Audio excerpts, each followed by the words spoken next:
in the 90s. The crack era and mass incarceration reshaped our.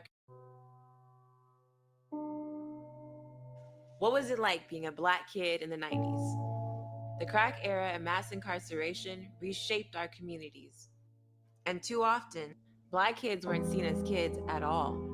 They were treated like adults, judged like adults, and talked about as threats.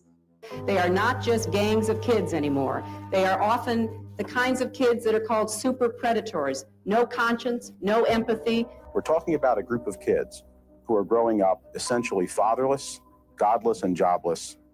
We forget sometimes, and the world forgets, that black kids are still just kids. So many of our stories are framed by struggle. But the 90s gave us something different. Black youth became a cultural force on TV and music, in style and language and culture. We weren't just surviving, we were shining. Yes, there were struggles, but for many of us, our childhood in the 90s was a simpler, innocent, and magical time that we wish we could go back to now. So let's start where so much. Wow, the 90s, the 90s. Good morning and welcome to another edition of Let It Be Known. It's good to have you all here. And it's good to have Niele here as always. And it's always good to see you, Stacy. Peace and love, everybody. I'm Niele Anderson. And this morning, of course, we have your headlines that are impacting Black America, but we're also going to be talking about the joy of the 90s with a new special that is on YouTube called Black in the 90s. So the director, producer, creator, Michael Payton, will be joining us along with the host, Sierra Foster. And that'll be a little bit later in the show. But first, we're going to jump into your headlines. Well, absolutely. And we start in Mississippi, where a black cyclist was arrested after defending himself against an attack by a group of white men. Reginald Butler was reportedly jumped by 3 white men while minding his own black business. He fled on a bicycle, got medical help, and legally retrieved a firearm. When one of the same men confronted him and assaulted him again, well, Butler shot him in the chest. Despite video evidence and witness accounts showing he wasn't the aggressor, Niele, Butler was charged with felony aggravated assault and held on $50,000 bond. And meanwhile, some of the attackers were charged only later with assault.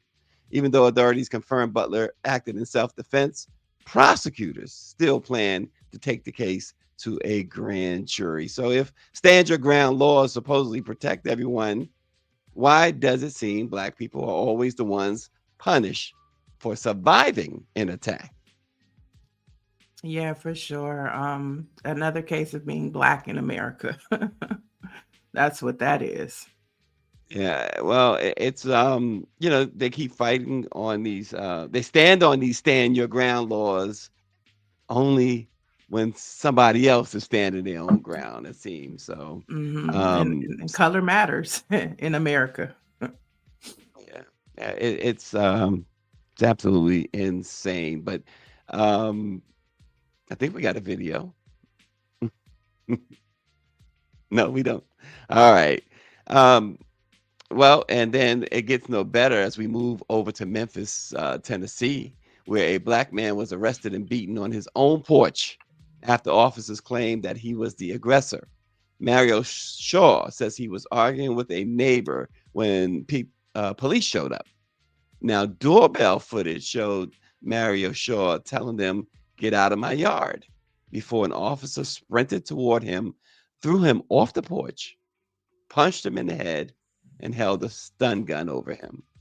Well, despite all the video evidence, once again, Mario Shaw was charged with assaulting police. Those charges were only dropped when the footage contradicted the officer's report. And both officers had prior suspensions, one for turning off body cameras and the other for losing suspects during arrests. Shaw said, "It destroyed my trust in the Memphis Police Department and ruined my mental health." So if a doorbell camera hadn't caught everything, how many people would still believe the official story? And how many more times has this happened when no cameras were rolling? That looks like a black officer, though, that's attacking him. Is that a black officer attacking him? Does look like a black officer, yeah. Yeah. But listen, it's the color. The color to watch for is blue.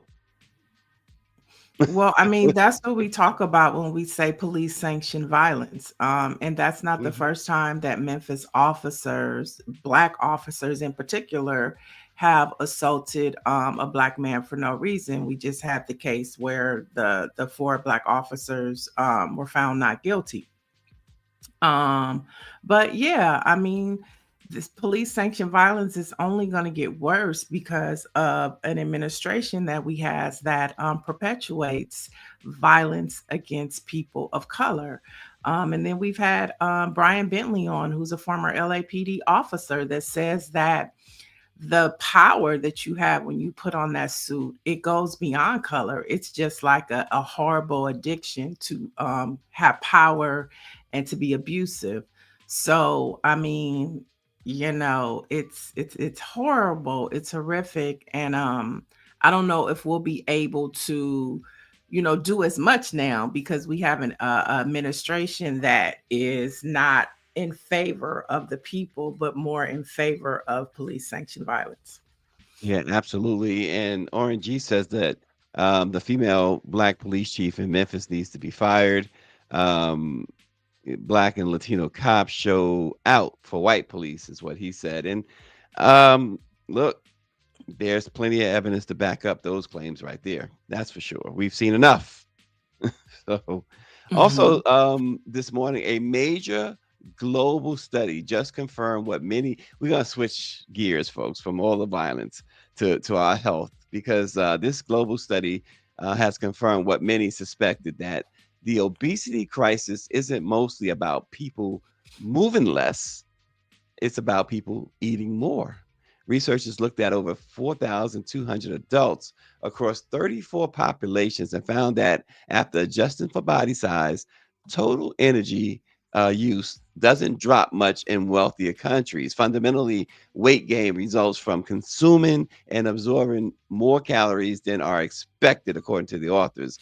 Ultra processed foods were strongly linked to higher body fat, and increased calorie intake was about 10 times more important than lower activity levels in driving obesity. And for African Americans who experience a disproportionate impact, they should take note. We should all take note, because nearly 48% of Black adults are believed to be clinically obese, including 56.6% of Black women. So the question really is, if science shows diet is the main driver, why do public health campaigns keep telling people to just exercise more instead of confronting the food industry and systemic barriers that that flood Black neighborhoods with cheap, unhealthy calories? Yeah, they call those neighborhood desert neighborhoods when it comes to grocery stores, because there's lack of it, especially in communities in color. But I thought it was interesting. On yesterday, the Trump Klan administration delivered a report on how they have worked with fast food restaurants, Stacy, to cut out some of the things you're talking about. They quoted Steak and Shake. They moved to 100% beef, tallow, and replaced seed oils. McCormick dropping food dyes and reformulating certain products. PepsiCo will remove artificial ingredients from popular food items. In-N-Out will remove red dye 40 and yellow 5 from artificial foods. I mean, they list Tyson Foods, Skittles, Sam's Club, committed to removing 40 harmful ingredients from its brands, Kraft, Heinz, General Mills. So they told it this yesterday that, they are removing things that are unhealthy, that may impact your weight. Not trying to give them any shine, but in relative to what you're talking about, that crazy man that has that funny voice, what's his name? The Kennedy guy. He's acting like he's really over there making some moves. Oh, listen, it's funny you talked about the fast food stuff, because Trump is a huge, what is it? He likes McDonald's, so he eats a lot of McDonald's. So Yeah, maybe McDonald's they're isn't doing it for on him. here. McDonald's Yeah, isn't on this he's not list. on there. No, Okay, he's so not on this list. maybe RFK is trying to sabotage Trump. So maybe he's secretly trying to sabotage him. But Mhm. but again, you go places overseas. One great example is France. All that you listed that is in, you said Pepsi and the foods, none of that. Nestle, J. Smucker, Yeah. Hershey. Yeah. None of those extra stuff is in food over there. We spent 10 days over there. And one time we did have just because we were like in a rush, we had a Burger King chicken sandwich. And there was no that extra stuff. It was so good. I couldn't believe it was a Burger King chicken sandwich. And it had been explained to us several times while we were over there. No, no, not here. Food is different. You're not going to taste all the nastiness. In other words, we got all of the stuff that's supposed to be in the real stuff. We don't put anything extra in there, the additives and stuff like that. So Yeah. America has a problem. Yeah, we do have the way that we eat and consume food. You could just look at the shapes of other people. I think aren't we the most obese country in the world? Without question. Yes. Um, and so some people eat to live, and we eat to live and enjoy. We like Yeah. seconds and thirds. We Mm. like our to-go plates. I mean, I'm one of them. I'm not gonna lie. I like extra cheese. I Mm. just went yesterday. I said I want extra cheese. I want extra red sauce. I want Oh some green Lord. onions. I want my extras. Okay. And so yeah, I know here in California though, when a lot of people come out of state, they're like, California, y'all too healthy. Y'all like to you eat too clean. And I'm like, well, I could take you where not to eat so clean. Oh gosh, yeah. Fat burger. In and So, out, steak and mm, shake, all. But let the Trump clan administration, they are really tackling the food industry to get it more healthier and cleaner. I mean, a broke clock is right twice a day, so I mean, they're gonna get something, two things right out of an well, administration, not a day, but out of administration. Mike V says that you still have cardiovascular disease that impact Black folks from lack of mobility. He says 10,000 steps a day is still a good measure for people to meet for a better health outcome. I agree. And the Stephanie Humphrey channel. Many families are unable to afford the higher prices of organic foods, so they buy what they can afford. Thus, your food deserts that you were talking about. Most of the time, it is processed and packaged foods. And then Dr. Joni says all those chemicals aren't allowed in most other countries. Even their fast foods, as you say, are without the awful chemicals and preservatives. It's why people are so obese in this country. Mhm. Absolutely, absolutely. And of course, you can't escape the greed, as Stephanie Humphrey says. Pharmaceutical companies and the healthcare industry. The greed is the problem. It's Mhm. always the problem. For sure. Um, Moving over to some entertainment news this morning, folks. The internet has spent years spinning a bizarre conspiracy theory that Stevie Wonder isn't really blind. From Shaquille O'Neal insisting Stevie recognized him in an elevator to comedians joking it's all an act. The rumors have clung on with almost comic persistence. Well, during a concert in Wales, Stevie finally addressed it head on. And this is what Stevie had to say. He says, the truth is, shortly after my birth, I became blind. That was a blessing because it has allowed me to see the world in the vision of truth, see people in the spirit of them, not how they look. And folks, as you can read in Blind Faith, The Miraculous Journey of Lula Hardaway, Stevie Wonder's mother, the authorized biography, he lost his vision weeks after birth, but that never stopped him from becoming one of the most influential artists of all time. It was a powerful reminder that one of music's greatest legends doesn't need physical sight to recognize the soul in others or to create songs that have shaped generations. Mm. Yeah, that was just. I mean, I don't even know why he had to even address that. I haven't even really heard that rumor that he's not blind anymore. Oh, yeah, that was a shameless plug. Yeah, listen, I have no shame plugging that. The Blind Faith book she's talking about. You're looking at the author of that book I wrote with Stevie and his Oh, mom. Okay. Oh yeah. I forgot about that. Okay. There you go. But no, those rumors have been out, and in fact, I can say that when we were writing this book, it took about 4 years to write the book.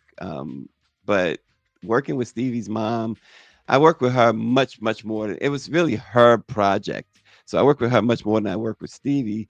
But she always talked about one thing that aggravated her was people, even when they joked, talked about him being able to see as if she says, if he's faking, if he's lying, then I'm lying. And I'm not out here lying, is what she said.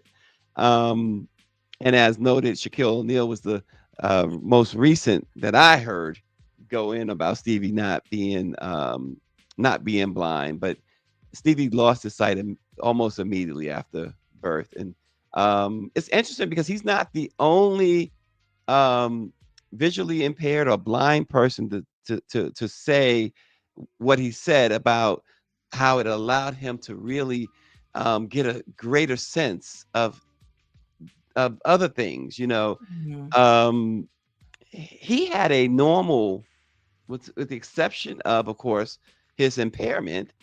He had a normal childhood. This is a guy Mhm. that would, how boys will be boys. We get on rooftops and jump on rooftops, jump rooftop to rooftop. And he did that. He Well, I did think all of that. most kids that have they learn to adapt, and they say a lot of times if they're deaf or they're blind, their other senses are much stronger. Hmm. And so I mean, I know here in Los Angeles I mean, that rumor right there, we laugh at it. I mean, Stevie Wonder owns 102.3 Radio Free Hmm. KJLH out here. And so he is like a staple. He does his house full of toys here in LA every December. And so he's really a staple in the LA community. So I mean, it's just when I saw that, I was like, really? They made Hmm. Stevie really address that? Don't nobody believe that. He's the eighth wonder of the world. Everybody knows that. Stevie Wonder is the eighth wonder of the world. a blunder. No, but you're right. That the fact that he was compelled to address that really is a shame because folks need to think sometimes about how they are affecting other folks. Now, he is good from what I don't know him anymore. I have not spoken to him in 20 years, but he was always good with the comedians. He didn't mind the comedians. But when you have other people talking about this, like a Shaquille O'Neal saying, "No, no, come on, this guy can see," and say it in a serious way, that seems to really, you Shaquille know, was force joking. him to Come have to on. He address. was not serious. And Well, Stevie has Stevie this took it seriously this time, that's for sure. he has this ongoing joke. When I used to run J. Anthony Brown's the J Spot Comedy Club, we used to Mhm, do the stiletto strut with one mhm, of his morning show jocks, a day Lamar. So Stevie would come to the club sometime. And of course, Jay would they would do the dozens. And it's a joke that you guys have probably already heard from Stevie before. When he would go, okay, Jay, let me drive you down the street. Or he would mhm. always make a joke about him driving. And so I just think it's crazy. Well, I got news for you. Yeah. You're looking at a passenger in the car that Stevie Wonder drove. Okay. So look, but that was at the direction of his assistant. It was really cool though. It was just around the block. It was around the block, and Steve, his assistant, told him exactly what to do and how to do. He just wants to drive. He says he wanted to Mhm. drive. He playing around, and Jay Leno. I think it was Jay Leno. One of those was it Jay Leno or the other guy? Um, One of those late night hosts. I think they took him out on the course one time, Mhm. and it was on the show or something like that. But Mhm. yes, Yeah, yes, that's it one was of one of his the ongoing dares. one of his things. I mean, he's the eighth wonder of the world. He can do things that you wouldn't expect probably a blind man to do. He Yeah. plays instruments, harmonica, piano. I mean, he is a gift. He's a jewel. He has special powers.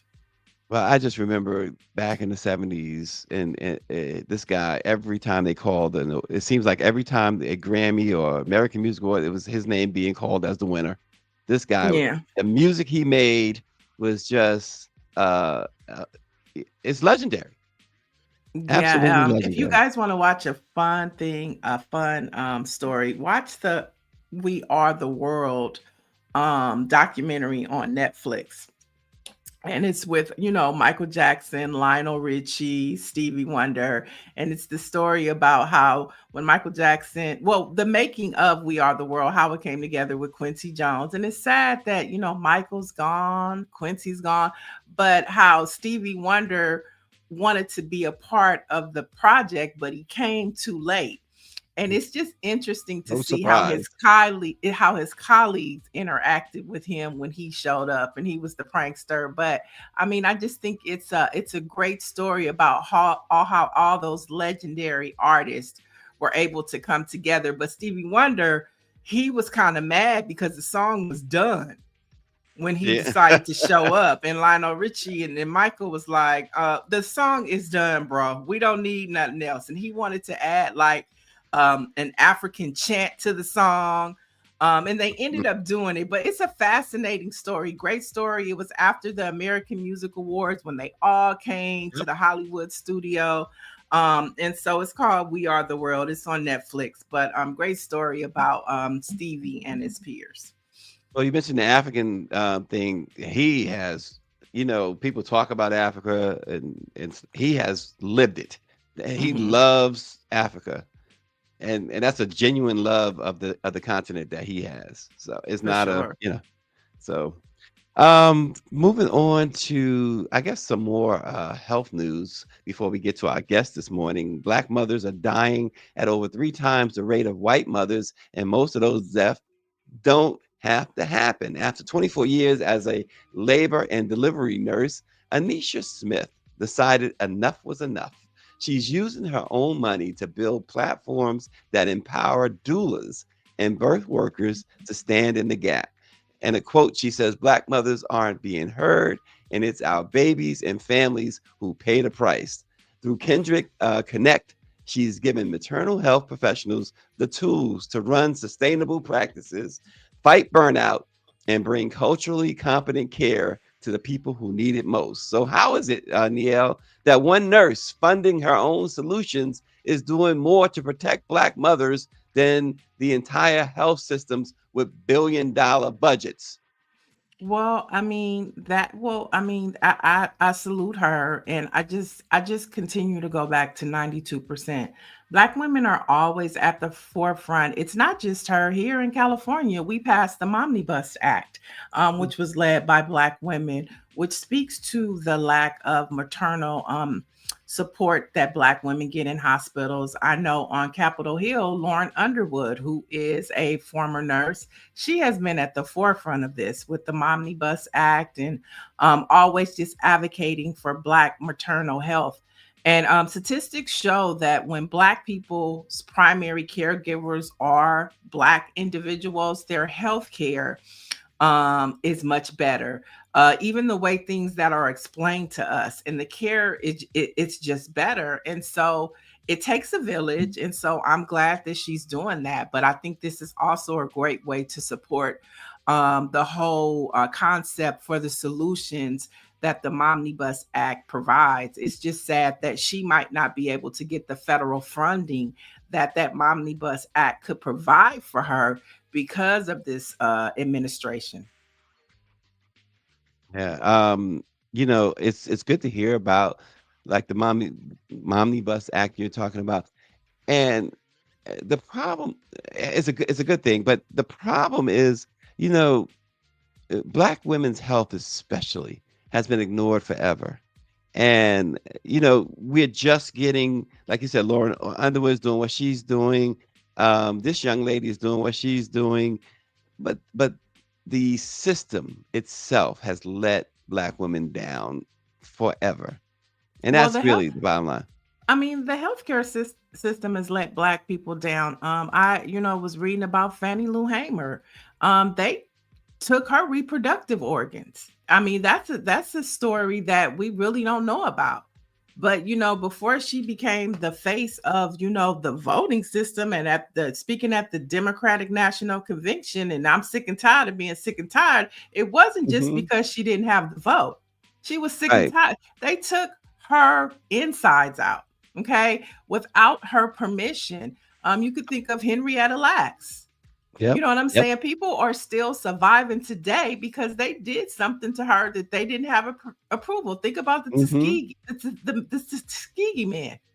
Mm-hmm. This country has a history of using Black folks as guinea pigs. I mean, I think that's why going back to having Black health care providers, and even going as extreme as maybe separate but equal was right. We take care of ourselves because we put our health in your hands, and we might not come back out the same way we went in or come back out at all. Well, I think you hit the nail on the head that we all understand that we need more people who look like us treating us. And that is, 100%. yeah, that is the 100%. bottom line. Yeah. But shout out to all of those that are still on the front line, like this individual and everybody else, because it's rough out here and it's gonna get even rougher. Yeah, yeah. Congratulations to this entrepreneur. It's the Stephanie Humphrey channel says, I agree. The health system has let Black women and Black people down all the way around. For And that is sure. true. For sure. Okay, so let's go ahead and jump into our next guest. One of them is here, so we can go ahead and get this thing started.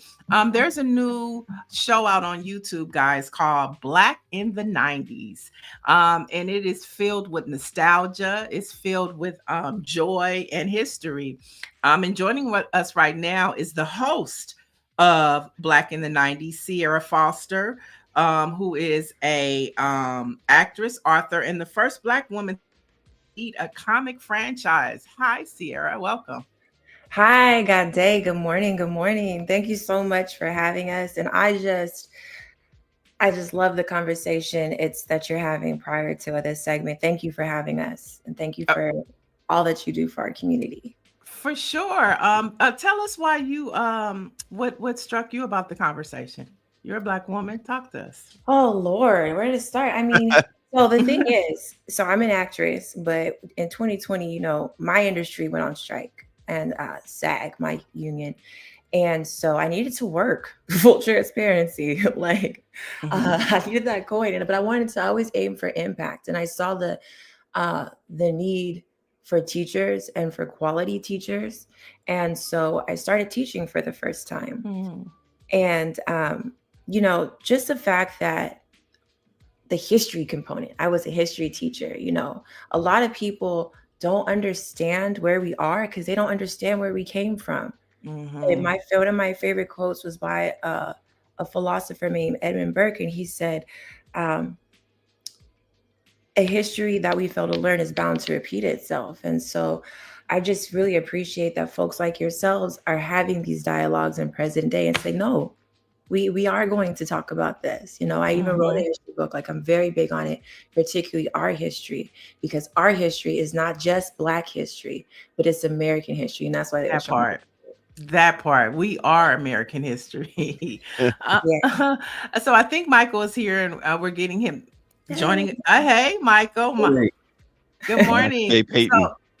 So Michael Payton is the director, producer of the Murder Inc. story. He's worked with Rock Nation. And so we're talking about this project that you have called Black in the 90s. Yes. Michael, I'll start with you. Talk to us about this project and how it came to be. Yeah, so first of all, thank you all for having me. This is, a time right now where our stories absolutely need to be told. I'm a 90s kid. So I mean, I'm when I think back at that time, I think about the nostalgia. It just brings me joy. It brings me, a time when, at least for us 90s kids, and those of us who experienced that time, it was a time where we just, things just felt a little bit lighter, right? And obviously we know there's a lot of things going on in the world. But I think it's really important that we, tap back into that joy. We tap back into that that feeling of nostalgia, and just especially with everything going on right now in the world and making us feel like, our history is being erased. That's, making us feel like our stories don't matter as much. The pendulum has swung in such a crazy direction that, I really just want to give our people, our culture, something to really just sit back and to say, hey, like these were some good times. Things were rough before, but they can get, they can be good again. We survived that. We found joy in these moments. We found joy in these spaces, and we can find joy again. And so that's what inspired me to really make this. It was really something that I wanted to do. I've actually been working on this for a number of years. I want to say at least the last 3 or 4 years, and trying to push it through the industry the normal way. And I feel like no one just really got it. I've had a few people that said they were, they were interested, and like, they get the idea, but somehow I just never really went the full gambit. So I said, I'm gonna put my own money up. I'm gonna put my own time and effort into this, and we're gonna create this. And that's what we did. I'm very proud of it. All right. Michael, I'm ahead, sorry. Stacy. I was Go going ahead. to say, Michael pretty much answered the question I have for him. He mentioned the word nostalgia a few times in that commentary he just gave. So I'll ask the question to Sierra. Sierra, how does or how can nostalgia empower us today? Oh, honey, joy is a act of rebellion. We are entitled to joy, and we can't look, no one's going to give it to us because this was not built for us. And so at a time when people are intentionally trying to dismantle the fiber of our essence and our vibrancy, we have to give that to each other as a community and as creatives. And so nostalgia, joy, again, referencing knowing where you came from, knowing where, and then in turn, knowing where you're heading. So much of what we see, even in our music, although I love a good slap, if you will, but so much of it is shaped through division and struggle. And also too, although we have some shows, and I love that we're at a place now, I mean, Black people are amazing. To come from having the lineage of slavery, which is not our true lineage, but to here in the States, to being some of the most wealthiest people, we don't talk about that, to being innovators is truly remarkable. But at the same time, I don't know that there's an element of community, unity, togetherness, having a good time. And so we wanted to bring that back. And then lastly, I'll say, as a educator, it was, as well as an actor, it was very apparent to me that not only does everybody love the 90s, but a lot of these kids, they don't even play outside anymore. So really also, this is for the 90s kids. I'm a 90s baby all day long, but also giving this experience vicariously to our current day children, and even to Gen Z who love the 90s so much, so that they can authentically feel that joy too. Yeah, I don't even think some kids have even drank out of a water hose these days. See, and that's not right. Right. That's not right. That's not right. That's not right. They're living out here wrong. Sierra, let's talk about the first episode. It dropped. What's the first episode about? Oh, it's about Black childhood, and Michael so masterfully wrote it and engineered this to be the first episode. And like I said, it's the foundation of the series is joy. And it's if you think about being a child and growing, it's a natural progression. We deal with a lot of topics: fashion, politics, sports, all these different things, music, but really letting people know out the gate, like, come on, y'all. This is our childhood. Let's get excited about this. Let's start out with joy. Everything we do is about impact and intentionality. And so it really, as we talked about before, as gentlemen were discussing, it really is homage to joy and our childhood. Michael, one of our viewers is asking, I think, a really good question. If you focused on one particular city or area, he says his Black experience in New Orleans during the 90s is way different than a Black experience from the East and West Coast. Michael went on mute. Sorry, I was on mute, y'all. But that's a great point, though. I'm from Oakland, California, And so that's where I was born and raised in the Bay Area. And so a lot of this, if you watch to the very end, and I don't want to give it all too much away, but I very much pay homage to, and it's very selfishly pay homage to my childhood in a very personal way. But I think, I wanted to do this in a way that was truly universal overall. Obviously we all have different experiences depending on our regions or where we come from and all that. But I really think that there are some things like, we focus on TV, on the shows that were really popping in the 90s, the Keenan and Kels, the Gullah Gullah Island like you have here, everything from watching Saturday morning cartoons and the movies that we were all watching, the Space Jams and the fashion that we wore. Some of that stuff, it's kind of universal, at least, in the meta. And so the whole show is really focused on how Black culture and Black, and particularly this show, how Black youth impacted pop culture, right? We have, and the viewers may know, but Sierra, and Sierra may have spoke about this earlier, but Sierra is actually one of the first, if not the first, Black woman to lead a franchise. Sierra might get it wrong, as a superhero, a Black female superhero. Oh, you got it right. Yeah, got it. And so, we talked about some of the first Black heroes that we saw on TV, whether it was Zach the Black Power Ranger, or you're watching Storm on X-Men, or we just really wanted to go down that road and give it and give us that that nostalgia, because one of the things, and I'll say this, is that we start to show off by really kind of dispelling a lot of the myths of Black youth and Black childhood in general, but particularly coming out of the 80s, the crack era, and coming into the 90s, where Black kids were seen as super predators. Black kids were being seen as, a threat. And not really, we don't often look at Black children in the same, or Black children don't often get seen in that same kind of light of innocence some other children may. And I think we often forget that Black kids are really just, no matter what, still kids. And so whether you grew up in New Orleans, or you grew up in New York, or you grew up in Oakland like I did, at the end of the day, we all had, many of us had rich childhoods that, bring us joy when we think back to it. So that's what I wanted to deliver with this show. Yeah. And please go watch our show and let us know if we got it right. We want everybody from everywhere to watch it and let us know if we got it right. Or got it wrong. Listen, we got a few folks that told us what we got wrong in there. We like that too. Wow. Okay. So how often do the episodes drop? Are they all out now? Tell us more about how we can watch. Well, we dropped episode 1, and we really wanted to give this some time. We're building out a brand new franchise, hopefully with implications to build this universe and this whole Black in the 90s world out bigger.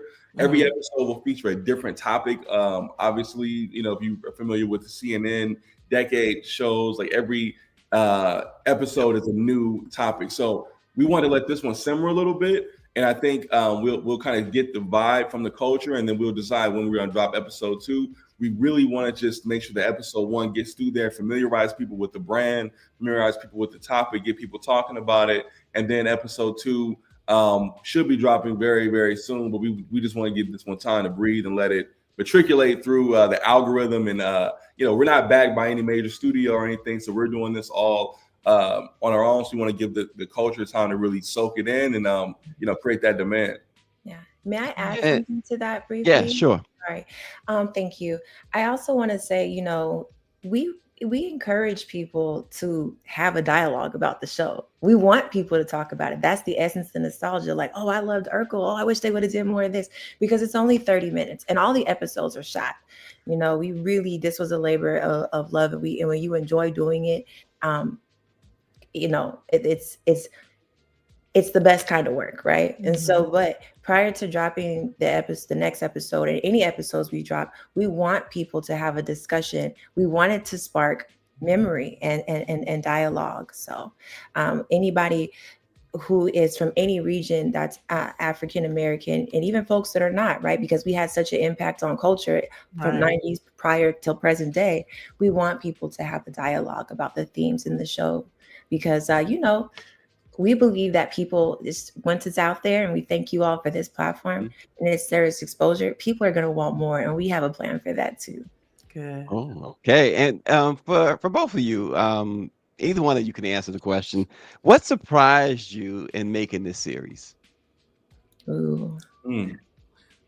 What surprised me? Sierra, you want to take that? I'll just say it's very brief. I didn't realize how much it would impact myself and Michael. As it was developing, a lot of emotions came up, and I love that because, you know, whether it's playing a superhero, anything that I do that I'm really having fun, I know the audience is going to have fun and feel the same. So we were like, dang, if we feel like this, we can't wait for the audience. So that surprised me. We knew that it was going to be joyous and nostalgic, but a lot of emotions came up, and I'll let Michael take it from there. No, I'm right there with you. I didn't realize as I got to the end of the show and the edit, I got really, really emotional. One, because I think I didn't sleep for like a whole month trying to put this together. But on top of that, it was also just looking at like, wow, you know, this really was an incredible time. And you know, Black people are truly, we're amazing. Like we really, you know, I know it's like cliche. Say it again. You know, we're magic and all, but it's true. Like we really can make something out of anything. And I really think about, you know, how much like my mother, you know, who passed away, like how much she sacrificed to make my childhood so special, how much she sacrificed to, you know, and all the you know, Black women in particular and Black fathers who like really made our childhoods mean something, right? And I think, you know, if you had those members, if you had a grandmama, if you had, you know, aunties and uncles and cousins that you could play with, like that's special. And those moments are fleeting. And you don't realize how fleeting those moments truly are until you look back and it's, you know, 20, 30 years later, and you're like, man, I remember those are some good times. And, you know, again, that's what I want to bring back. I know that, again, it's tough. There's a lot of stuff going on right now that, you know, makes people feel like, you know, do we even have a place in this country? And the truth is, yes, we not only did we build this country, but we built memories. We contributed, and we contribute to culture. We make culture. We make this place what it is. And I hope people see that throughout this whole series. Like I said, we're going to cover everything from entertainment to politics to sports to, you know, you name it. We're going to try to cover the entire gambit because, you know, we have to remind ourselves like, yo, none of this stuff is new. None of this stuff is, you know, going to work. You know, we're going to overcome. And, you know, damn it, this is our country. This is our life. Like we get to decide if we're going to be joy. We're not going to let the news cycle, determine our joy and our happiness. So hopefully this reminds people of that. Right. Sometimes I say, you know, we're in a state of Wakanda over here in Black Press. You know, Trump does not drive everything that we do. We're so much bigger. There's so much more happening in this country, and we can create that space here in the Black Press. And so, yeah, Wakanda is real. It's a mindset. So I want to play a game of favorite things from the 90s with the two of you, okay? So I'm going to throw out some topics and you just tell me what it is, okay? So favorite TV show from the 90s. Stacy, you can join in on this too. Favorite TV show from the 90s. Michael, we'll start with you. Favorite TV show of the 90s. I got to say, oh my God, why did you die? Because while I'm about to answer, there's a bunch coming in my head, but I'll say Kenan and Kel. Okay. I'll see Kenan and Kel. Yeah. Sierra. Oh, I'm gonna have to give it to Moesha. That was like, well, I needed to know what was going on and what she was gonna wear, and then that was my night. Okay, Stacy. Well, because so many are coming to my head, and I'm gonna say one that's my favorite, but it's probably not, but it is up there. Martin. Yes. That's a good one. That's good. I'm gonna go with A Different World. And chat, you chime in too. Tell us your show. You guys can play. Yeah, too. RNG said A Different World. That's me too, RNG. Okay, favorite hip hop song. Sierra, we'll start with you. Hip hop. Yeah. Okay, so I'm a little biased because I played Queen Latifah in the movie A Hip Hop Story last year. So I have to go with, the whole ladies first. Okay. And also too, when I was studying for that role, because I remember the song, but it came out, I was like before I was born, I was like really young. So now I understand how symbolic that was, and I can kind of compare it to just music now. And so for what women were doing back in hip hop, and it was just a slap, and it had so many people on the remix, I'm gonna say that. Okay. All right, Michael. Song. Y'all are putting us on the spot. This is Yeah, hard. yeah, I'm gonna say, wow. I'm just gonna say, I'll say at the top of my head, Tupac, Keep Your Head Up. I think that just encompassed so much of, with that, and I think Tupac in general encompassed that spirit, that rebellious spirit, especially in the early 90s. So I gotta say, Keep Your Head Up. That's what I'll say for now. And you keeping it Bay Area too. I see you. I see yeah. Yeah. All right, Stacy. Wait, I just have to say one more thing because I don't want these people coming for me because I know us and our community don't play. So if we want a pure 90s with no 80s overshadow, I'm gonna have to go with TLC, No Scrubs. Oh, okay. Yes. See, I was gonna go hip hop though. Hip hop. So I was like, okay, I don't know. Right. So you go ahead, Stacy. I'm going with my guys. Always going with my guys. Ride or die. It is Can't Trust It. Public Enemy. Oh, that's good. Okay. Yeah. Yeah. And mine is hip hop R&B. You Remind Me by Mary J. Blige. Yes. Okay, I remember. Yeah, but you cheated though, because Sierra had an R&B song, and you said hip hop. But she's hip hop R&B. Me and Michael said no. We were only going with hip hop. Hip hop. Y'all not gonna thank you. Yeah, it's adjacent. Mary is the queen of hip hop soul. Thank you. So I want to go because if I honestly had to define the era of music, to me, it would be either something by Mary or Jodeci or something like that. Because Uptown. I feel like that Uptown sound defined for me the especially the early 90s, right? But I mean, if we're going specifically hip hop, I'll stick with my choice, but yeah, I'm with you though. The queen of hip hop soul is definitely, you got to be on there. Okay, and to appease Stacy, I'll say Father MC. If You Do For Me. Okay, who remembers that one? Mary was in that too. There you go. All right. And then one more. Favorite 90s hip hop group. Oh, Lord. We've gone over so much material that it's hard. It's hard to pick. But I would have to say, for me, low key, the Fugees. That's a great one. Because I just feel like that. I feel like that music is just, all the 90s music is classic. But when we talk about frequency, it's classic, and they're going to give you a little bit of melody. They're also going to give you some lyric. So I'm going to definitely go with the Fugees. Yeah. I'm going to go with A Tribe Called Quest. Oh, that was mine. But you got to be, well, you could have the same one. Right. Michael over there stressed. I'm sure. I'm like, it's so many. I'm like, yo, what? I mean, I'm going to have to say, honestly, I'm going to go with Outkast. Ooh, that's a good one. That's a good one. I thought you was going to say The Click. No, and I love The Click. Shout out to E40. Shout out to Be Legit. Shout out but yeah.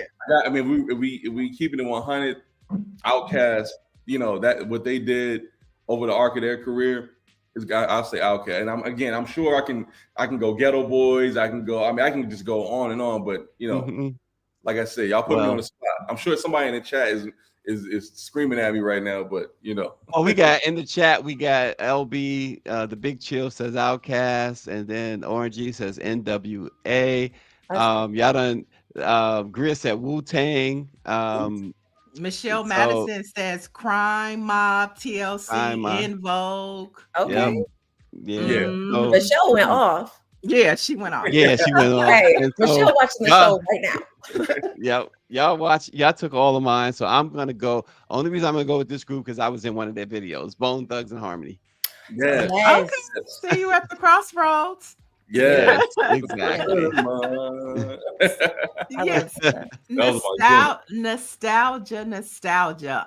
So everybody has to tune in, okay, to Black in the 90s, Black hosted in the by 90s. Sierra Foster, brought to us by Michael Payton. Is there any other closing thoughts you guys want to share with us? Well, before that, let me ask you, because Greer asked this question too, and Okay. I was curious about it too. Yeah. Anything on Ananda Lewis? Because she was an icon from the 90s. You know, that's a great question. And honestly, right as we were closing out the show, is right when the post production for it, when Ananda Lewis actually passed away. And we want and it's funny because we do have a clip in there of like, I think it was a hip hop soul or one of those the show with Bill Bellamy. And I was like, dang man, we should have put Ananda in there. People forget, because I know we knew her from MTV and she went on to have this amazing career, but we forget like she got her start on BET and she was like the it girl. And Yep. Absolutely. So that is one of my regrets. But again, we were shooting for 30 minutes. I know that there's going to be a part 2. I know that eventually we're going to grow this universe out, and I think that we have to do another part of this, especially for like our Black childhood. And then also I will say this too, is that we have another episode that's coming up that is dedicated just to music, which is great that we had this conversation. So we absolutely will give homage to the great Ananda Lewis in there. This episode, we didn't get a chance to fit it all in, but that absolutely, we must honor her. She's definitely a legend. Yeah, I mean, I really think you guys are on to something. I read that MTV, right before the MTV Awards, they're doing a week of bringing back all of the videos from the 90s. Have you guys saw that? No, I didn't. Yes. So they're going to do the 24-hour music videos showing all of the old clips. So we're probably going to see Ananda Lewis and all of those shows, Spring Break, all of it. So you guys definitely are on the forefront of something special. So Black in the 90s is streaming right now on YouTube. Greer put the link in the channel, and you guys are more than welcome to come back when another episode drops. Indeed. Thank you. I appreciate you. Can I just close out by saying I want to thank you all for this platform, and I want to thank you all as the Black Press for doing such a great job. Again, we don't hear our stories told always the right way. And with BlackPressUSA and everything that y'all are doing with your platform, I just have to say I absolutely appreciate it. I amplify it. Whatever we can do to keep this thing rolling, please let us know, because we have to tell our stories and we have to keep Black press and give Black journalists their just due, especially right now. So shout out to y'all and thank you for this platform so much. For sure. Thank you. Peace and love. We appreciate Peace you and love. guys. And thanks for getting up so early. Oh, this is nothing. For y'all, for anything. We'll get up 3 hours earlier next time. All right, loved ones. Thank you. That was awesome. Thank you. That was was absolutely fun. awesome. Yeah. So we have a few more headlines to jump into. A lot happening in across the world, and let's go over to Nigeria, where Nigeria is saying no to Trump and his clan as the country refuses their request to accept U.S. deportees. Now, we're speaking of the 90s. Nigerian Foreign Minister Yusuf Tuggart quoted hip hop, and to be exact, Public Enemy, and they said to Trump, "I can't do nothing for your man." That's the message that Nigeria sent over back to Trump. Get on out of here. I love it. I love it. All right. And since we're talking about the subject, on a serious note, a Morehouse graduate has been detained by ICE. His name is Alex Maganda. And he is being held in an ICE detention center in Texas, according to Capital B Atlanta. Now, alumni students at Morehouse, Spelman, Clark, Atlanta are rallying for his release using the hashtag Free Alex Maganda. He graduated with the class of 2018, and immigration advocates warn that Black immigrants in the U.S. face heightened scrutiny similar to Black Americans, who also can be at risk, as there is no way to tell a Black immigrant from a Black American citizen. So, Stacy, when we talk about Why does this matter? Let the brown folks handle it. It's because it's getting closer and closer to us. Mhm. He is an Afro Latino, which means one of his parents is black. Okay, so he Mhm. black. And so this immigration and this ICE situation is just inching closer to us. And if we're Right. not careful, we're going to be in them detention centers too. Right. And it's just, when we have folks, and everybody's welcome to watch, we have a difference of opinions on stuff, but when we have folks who want to continue to tout this administration as something good, as anything good, y'all can just totally miss me with that. I don't want to hear it. You said, a broke clock is right twice a day, but you know what? That's a clock this is a particular clock that we can just throw in the gutter where it belongs. Moving on, Donald Trump's approval rating among black voters is dropping. Not that it was high anyway, but it is dropping. According to the YouGov poll, 15% of black voters approve of how Trump is handling the presidency, with no surprise. But of course, 79% are disapproving. Now, the newest number pushes his net approval among black voters to a negative 64% when analyzing the numbers since the spring. So some of those Trumpsters, to your point that you were just saying, Stacy, they're beginning to see the light of day, and they're understanding that they made a bigly mistake. Yeah. And so, hey, come on back. You We know, need I'm come on sorry. back. I listen to people like Howard Stern, people like Gene Simmons, people like uh what's this guy, uh even Joe Scarborough and others who say that this is not the guy that they were friends with years ago. um and I've said it before, and my wife has told me, well, she's given me her reasons, right?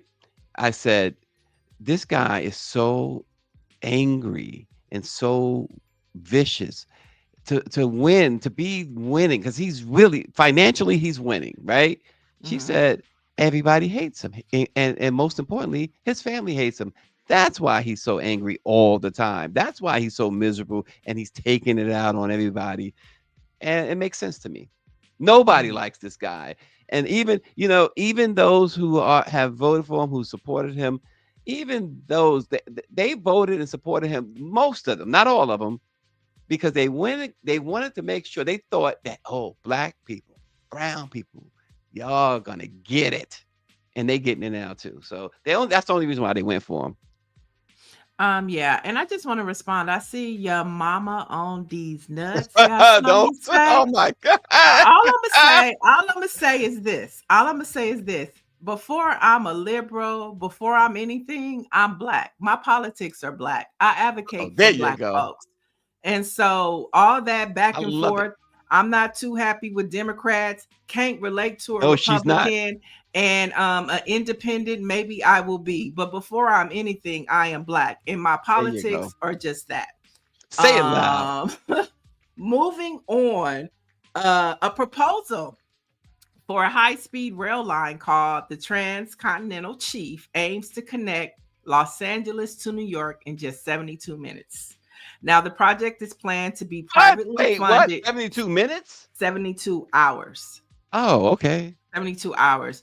The project is planned to be privately funded with no reliance on taxpayer dollars. That's important. And the goal is to have the service operational by May of 2026. That's less than a year. So that's big ambitions, which is a target date aligned with the FIFA World Cup and the 250th anniversary of the United States. Now, the proposal is still in its early stages and requires approval from various stakeholders, including Amtrak. I don't know if they're going to be able to do this within a year, and I wouldn't even know if I feel safe to ride it.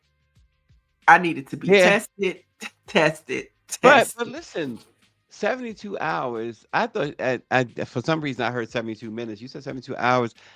I can drive from Los Angeles to New York. I have driven from Los Angeles to New York in 72 hours. So Mm.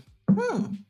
Yeah, so So it's not a it's not that really that that doesn't big of a really deal, yeah, right? to me that I mean it might be to many other people, but I've done that like I've taken that drive 3 times, and what 72 hours is what 3 days? Yeah, that's 3 days. Yeah, it's Yeah, taken me 3 days. 3 days or less each time, so it's not like a big thing for me personally. I'll say. Yeah, or maybe for when you travel on train, it's a big deal Yeah, going and this cross one, country on train because yeah, it's this it's one, no stops probably in between. It's just a bullet ride. It just seems like that would be extremely fast, and I don't know how I feel about this one that. But says this one says she'd rather have Trump's foolishness than Harris. What a disgraceful comment to make after seeing what position he's put not just black people, but particularly black and brown people, but the whole country in. How foolish is that? Let's go on. Go ahead. Um, okay, and so speaking of games and activities, the Olympic Hall of Fame recently inducted its class of 2025, and among the honorees is tennis star Serena Williams, gymnast Gabby Douglas, track and field athlete Allison Felix, and the class also inducted indoor volleyball star Flo Heyman, who helped lead the U.S. women's volleyball team to a silver medal in 1984. And another inductee to highlight is Anita DeFrance, who's 72, who won a bronze medal at the 1976 Olympic Games in rowing before making history as the first African American woman elected to the International Olympic Committee. Now, if you want to know the full list of the Olympic Hall of Fame inductees for 2025, it can be found at olympics.com. All right. Yep. Some sports. Mhm. So that was some interesting news headlines you had there today, Niele. I think all the news was interesting and fun. Well, it wasn't All fun, not fun, all but of it, but it was important to know. yeah, important to know. He says, how about the breakdancer from Australia? She didn't make the Hall of Fame. And she quit. You guys know she quit. She retired from breakdancing. We wore her out, okay? She got She wore said, enough. out. Enough is enough. She said After one, enough is enough. We she wore her retired after out. one performance. They still her on TikTok, okay? Oh my gosh, that is something that's hilarious. Some Black history, folks. On this date in 1862, Ida B. Wells Barnett, the African American journalist, newspaper editor, and civil rights leader, was born. Wells Barnett was one of the most outspoken leaders of the civil rights movement at the end of the 19th century and the 20th century. She was a staunch crusader against lynching. She was active in the women's rights and the women's suffrage movements and established a number of notable women's organizations. When a train conductor ordered Wells Barnett to give up her seat and move to the smoking car, she refused. 71 years before Rosa Parks showed similar resistance on a bus. The conductor and two men dragged her out of the car. And when she returned to Memphis, though, she hired an African American attorney to sue the railroad. From then on, she was active in civil rights. So, how about that for some Black history? Yeah, I love Ida B. Wells. One of my sheroes. And since we were talking about Stevie Wonder earlier, I thought this was an important highlight in Black History Fact. On July 16th, 1980, Stevie Wonder recorded his iconic song, Happy Birthday, which, of course, as we know, a tribute to Dr. Martin Luther King Jr. And it played a crucial role in the movement to establish his birthday as a national holiday. Now, Wonder wrote and produced the song as a centerpiece of his album Hotter Than July, which was released in 1980. The album sleeve even featured a picture of Dr. King and a message urging fans to support the holiday bill. Now, he did face some opposition for this, but Wonder continued his campaign, performing at rallies and advocating for the bill alongside Coretta Scott King and members of the Congressional Black Caucus. The single Happy Birthday was released in 1981, and although it was not released in the United States, which I found interesting, it became a hit in other countries, notably reaching number 2 in the UK charts, and now we sing it not just for Dr. King's birthday, but for every birthday a Black person has in this country. That is the preferred song. Well, OB, the Big Chill, had to chime in on the Stevie Wonder picture. Is he looking right at the camera? He says, LOL, joke, LOL. See, y'all acting up. Leave Stevie alone. Okay. All right. Our Black-owned newspaper of the day is the Atlanta Inquirer.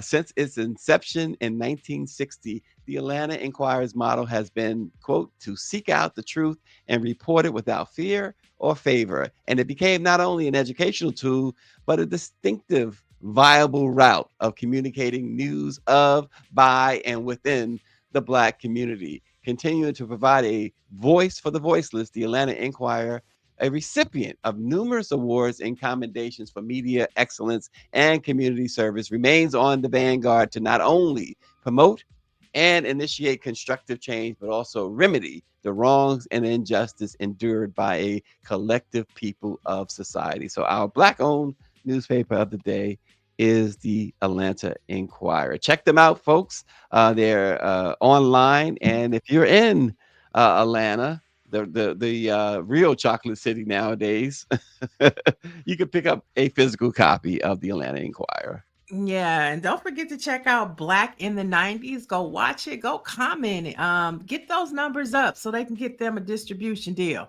That's something that we need to see. Black in the 90s. And of course, for the latest in Black news and headlines that are impacting and uplifting the Black experience, you can head over to BlackPressUSA.com. Awesome. And for more, let it be known, tune in tomorrow. Same time, same channel. Thanks for watching.